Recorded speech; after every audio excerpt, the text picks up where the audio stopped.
that's the site there, Salt Boatworks. Build your own boat. Okay, so here's the Flats River skiff. That's the one I built. You can build a 14 for 2 people, a 15, a 16, 18. And they have cold molded designs where you can go beyond that. Okay. A lot of people are building these off and on. So they also have a group on Facebook, so you can ask questions and get advice. A lot of these 6 horsepower, 1 person, and you can see here, you know, they sort of intended to be like a stand-up paddleboard, and it's sort of similar to that construction. It's unsinkable, and anyway, it's a beautiful design. Here's a picture of one from the top,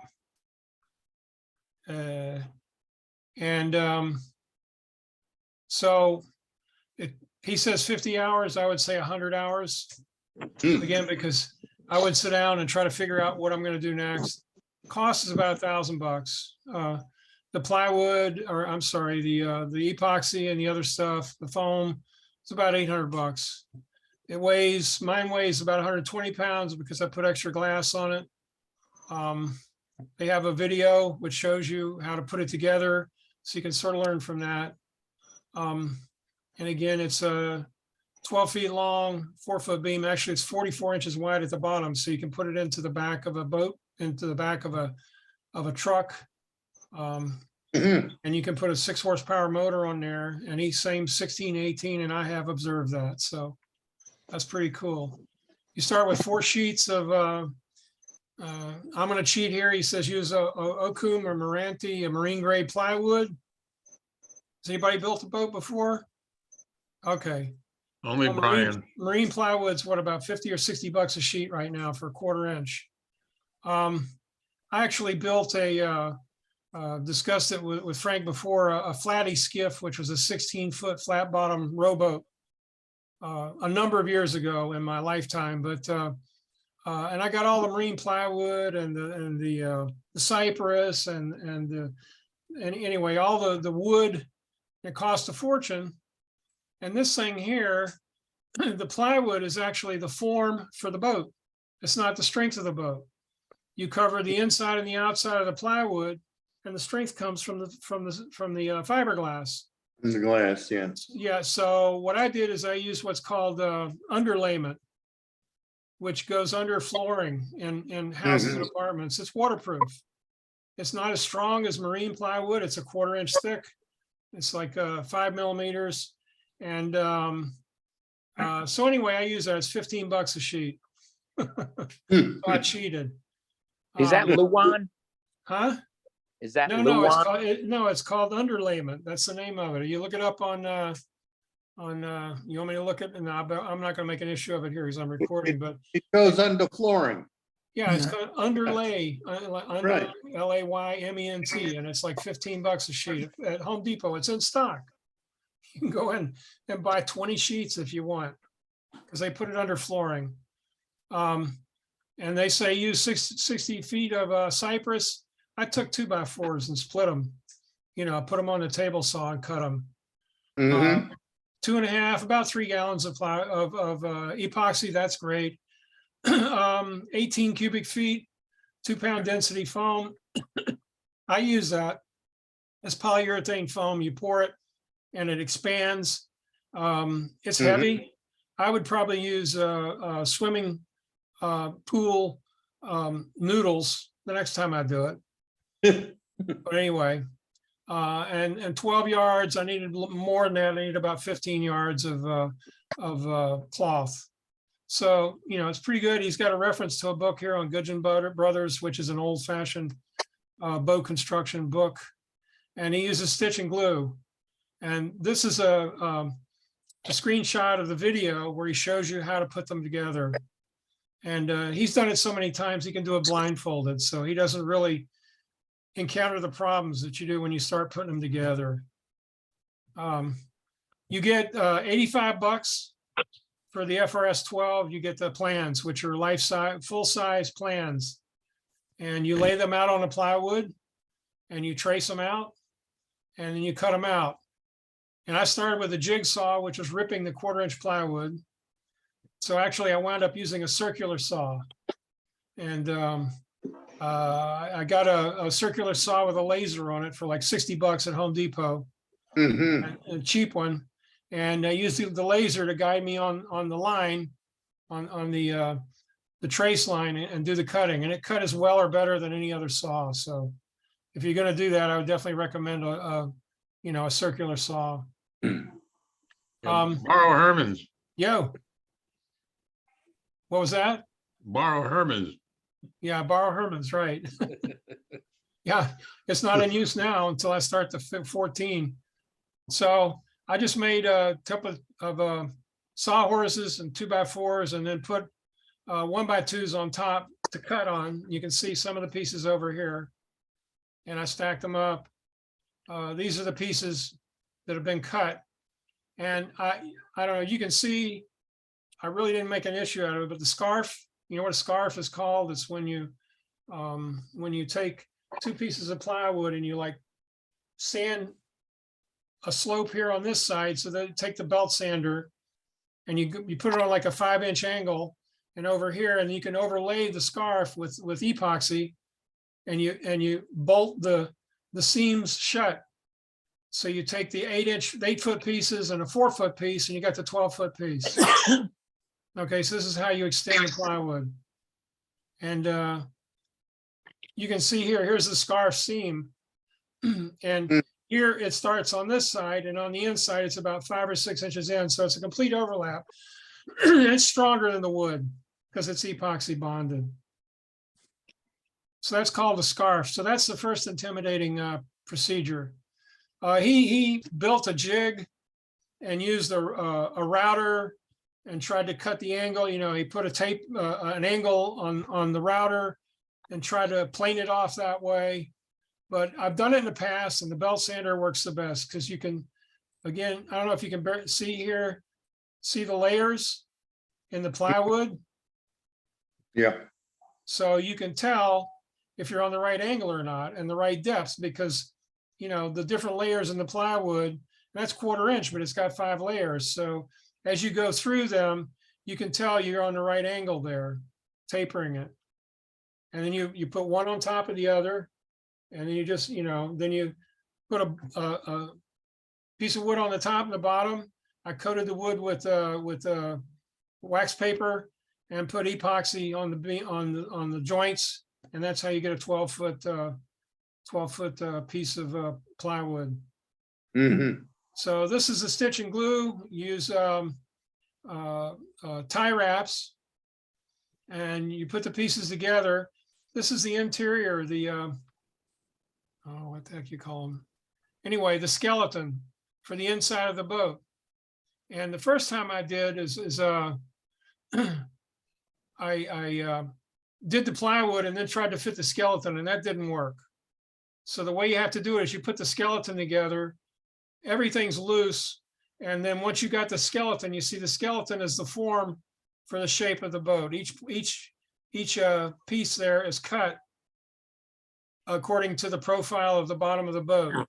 So what you do is, once you got the skeleton, then you bring the plywood pieces up against it, and you use that to get the final shape of the boat. And it was a struggle bringing the pieces together up front. So there are the skeleton, and there's the bulkhead, the transom, and the sides. And again, what you do then is you mix epoxy with glass bead filler, or with plywood, or wood flour. It's called. It's basically just sawdust, but it's ground very fine, like flour. And you mix it together with epoxy to make it thick. And you go in there with a like a tongue depressor with a curve on it, and you put it down and you work it into all the joints. So the whole thing, yeah. Let me ask you a question. The transom, do you reinforce it with a thicker piece of wood? Yeah, there are other layers you put on the transom, but this guy, I actually later on I'll show you. I did reinforce the transom even beyond what he had. But these what the hell, trusses. They come and they go through the transom. So the transom's actually glued up against the skeleton as well. Same as the bulkhead, you see? So it gains strength that way, but yeah, it's only 1/4 inch there. And I'll show you with the progress. Yeah, See, you so generally put there's a knees, transom glued against the, the trusses in there. you generally put something called knees in there to really strengthen your transom up a lot. Yeah, well, there's one at the end there, which holds it. We used to use that in the flat bottom garbies that we built for the Great Yeah, South. he's got where you go in with a, with a piece in here on an angle. And, and then he also puts two other layers of 1/4 inch plywood to make a sandwich. So he makes a 3/4 inch layer in there where the Right. motor's going to go. So you got 3/4 all the way inside of this and the support here. And, but still, these edges over here were 1/4 inch in his design. All right, so then I flipped it over and glassed the bottom. And you can see the chines here. See that? That's the little edges on there. So it's really a nice bottom. I mean, Right. the design of this is awesome. And so anyway, I glassed the outside first.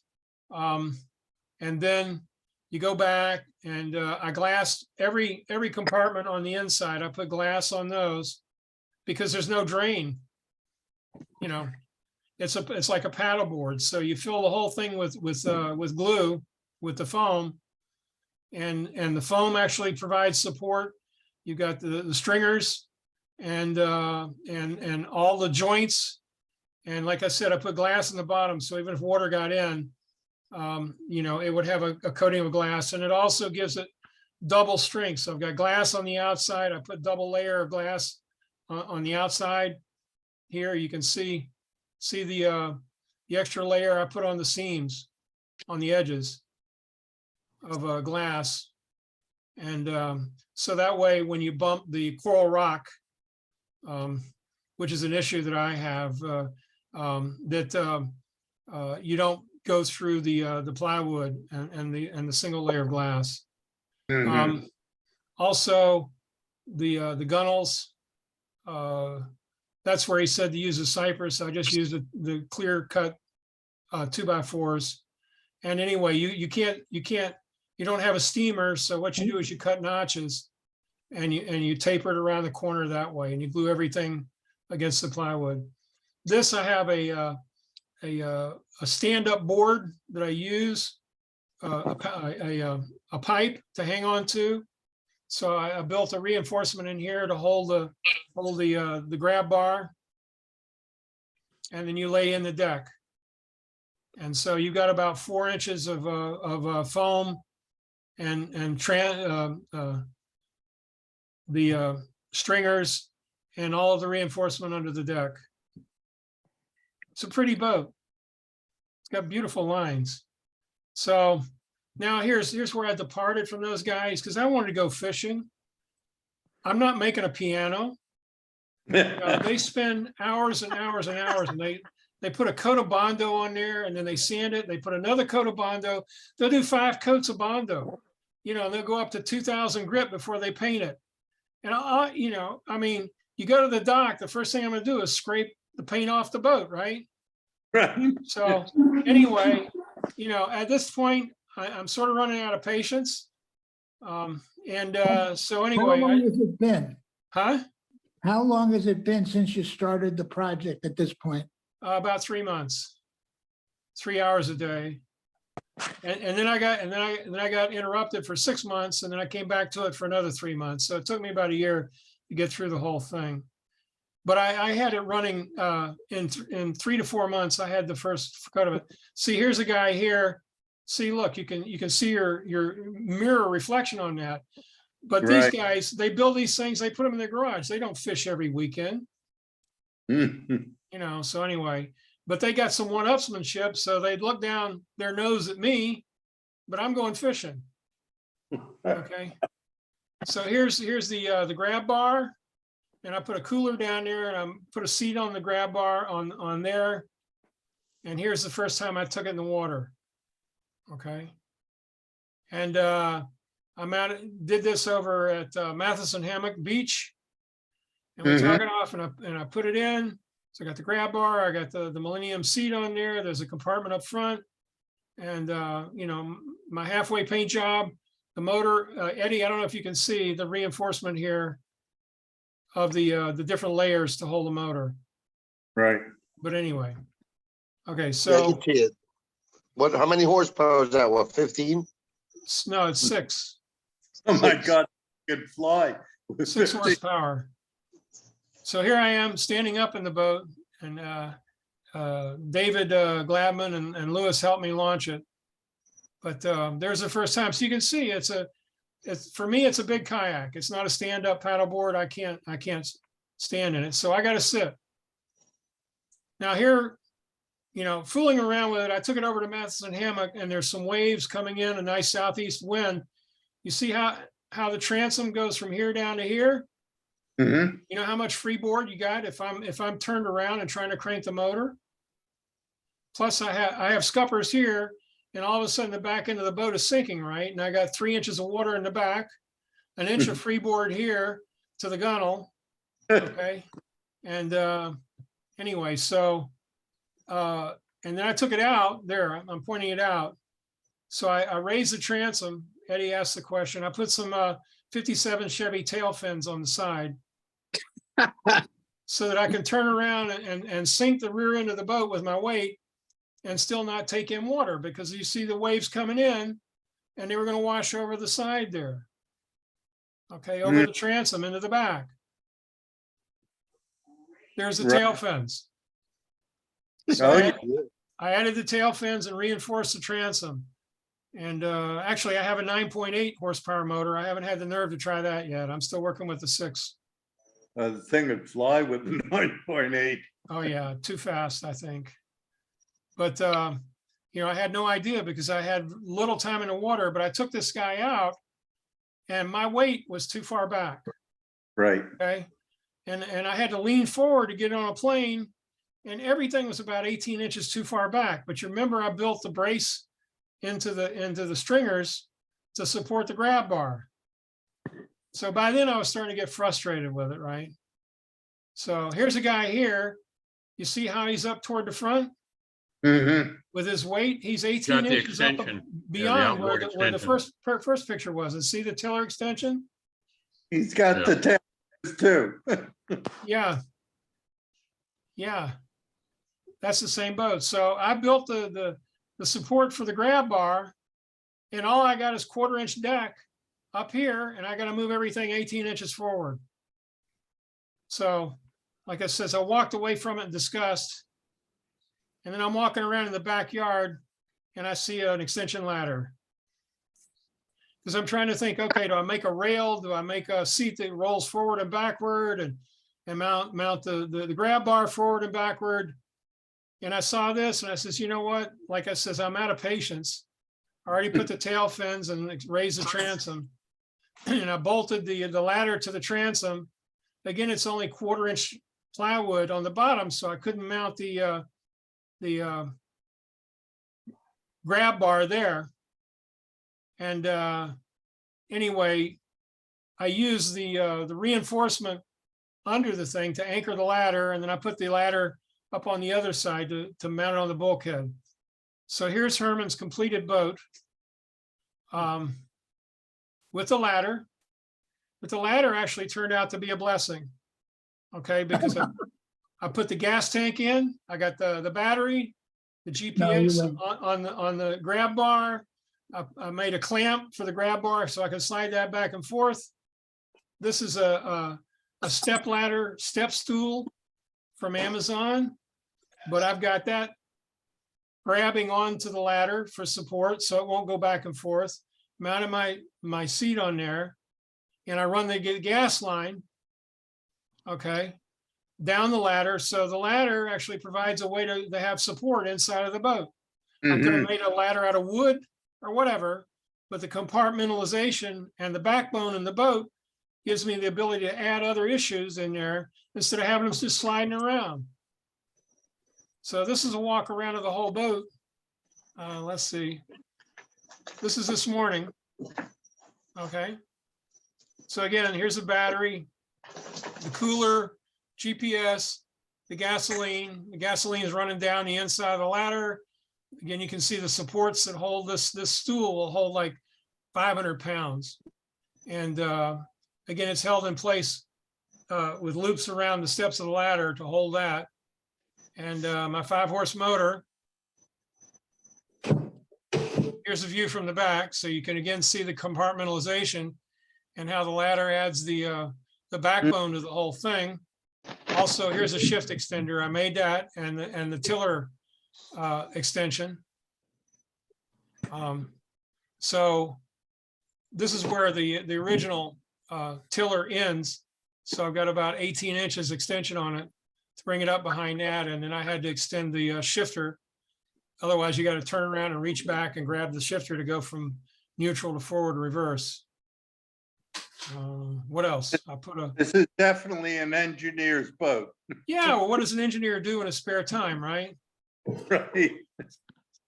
I I agree. I This I is think all- agree. Brian would be very jealous. Yeah, too bad. Well, you have to. I'll give you the reference for the YouTube so you can watch that. He's not computer literate, but anyway, I ordered a solo skiff. At the same time, the solo skiffs were out of production because of COVID, and he had molding problems.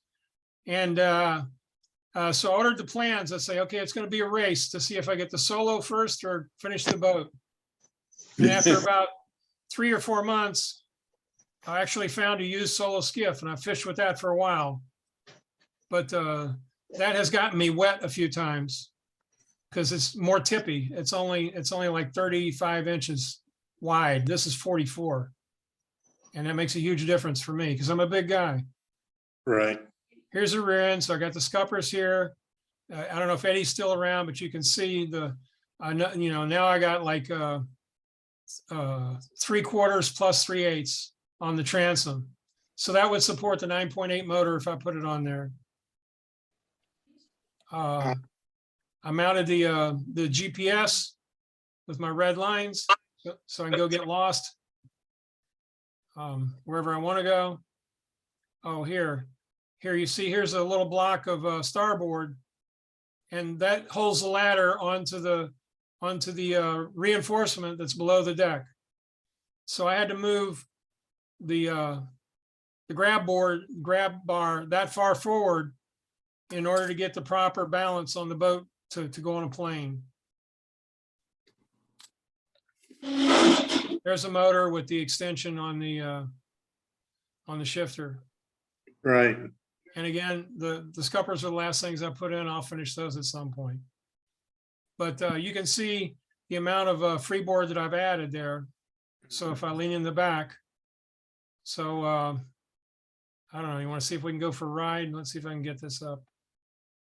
Oh, I lost it. Herman, you Yes. said you have 6 and the picture showed a 5. How fast does Yeah. it go with the 5? Okay, well, Tohatsu, since you asked, Tohatsu makes a 4, 5, and a 6, and the only difference is the carburetor. Mm, So I ordered the carburetor from Tohatsu Parts and put it in there, and it's a 6-horse motor on a 5-horse block. that sounds like 80. It's the only difference. The only difference is the carburetor. Mhm. Okay, so let me see if I can start up. I had it for a minute and then I closed it, right? Hang on. Let me see if I can get the video up. You're planning to use it to fish where? Flamingo, Everglades City? Yeah, I mean, once you get there, you can paddle it like a, like a kayak. And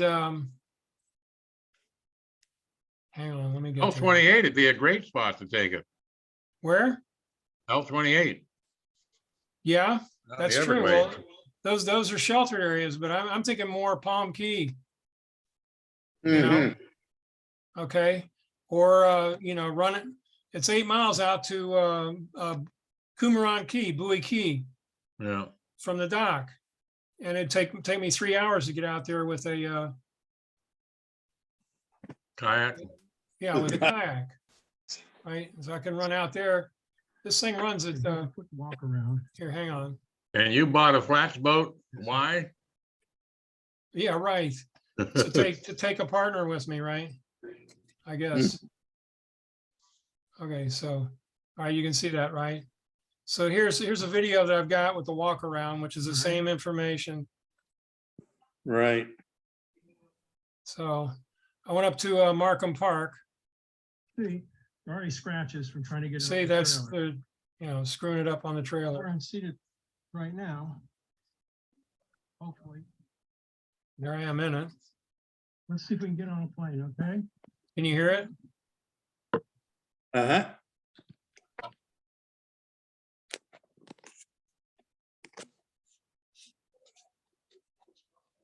It runs beautiful, man. Sweet. Yeah, I should come right up. I'm waiting the right place.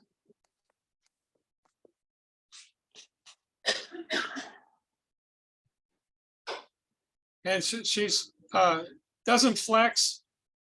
You know, you feel the reinforcement of all the pieces.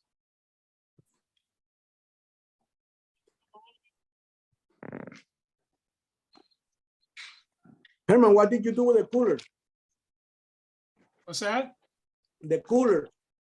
You put a smaller cooler in there? Yeah, that's a little backpack type of cooler. Okay. I could still get a snook in there. Fillets especially. So I used the GPS. That was 16 to 18 miles an hour. Mm-hmm. So I was pretty pleased. So Very excellent. that's what I got, guys. Nice. So if you want to build one, let me know. I'll hook you up. Put any outside flaps on your scuppers? No, there's no flaps. The scuppers are about 4 to 6 inches above the surface of the water. Oh, okay. And I got them about 1 foot. Let me go back to this. I got them about 1 foot. Hang on.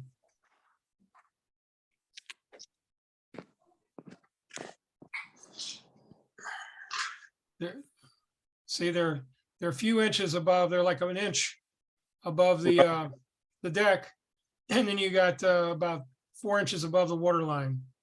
As long as if I'm sitting in the middle, if I'm sitting in the back, the water still wants to try to come in. Mm-hmm. Okay.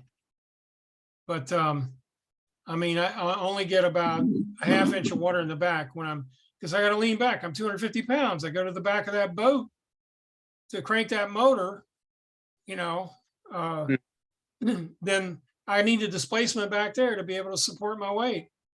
We call like that I an oh shit moment. Yeah, well, you know, I'm down in Matheson. Like I said, there's 6, 8 inch waves coming in at the dock there. And I'm thinking, whoa, if I'm out in the middle of the bay, you know, and I got a 2 foot chop out there, it's going to come right over that transom. Right. So that's when I put the tail fins and the transom extension on it. But Herman, did you get the 9.8 with the electric start? it's a hand crank, but actually I purchased the starter for it. So it's in the process of being converted. I will be a help. Yeah. Rumors are you get about 27 miles per hour with a 9.8.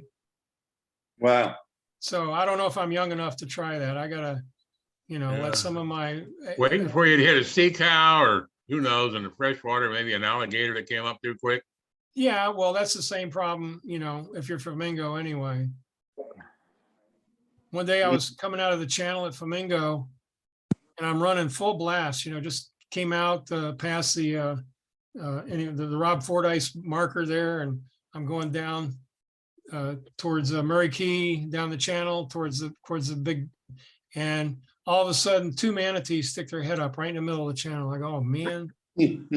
And I cut the motor, but I was still running like 20 miles an hour. And this guy went down and he flopped his tail and slammed the boat. And I thought, oh man, I got to go back and look for Hamburger. But he got out of the way, you know. He's so strong, he got out of the way. So they're smarter and a little more reactive than we give them credit for. He knew I was coming. Okay, Oh my God. so I'll stop the recording, right?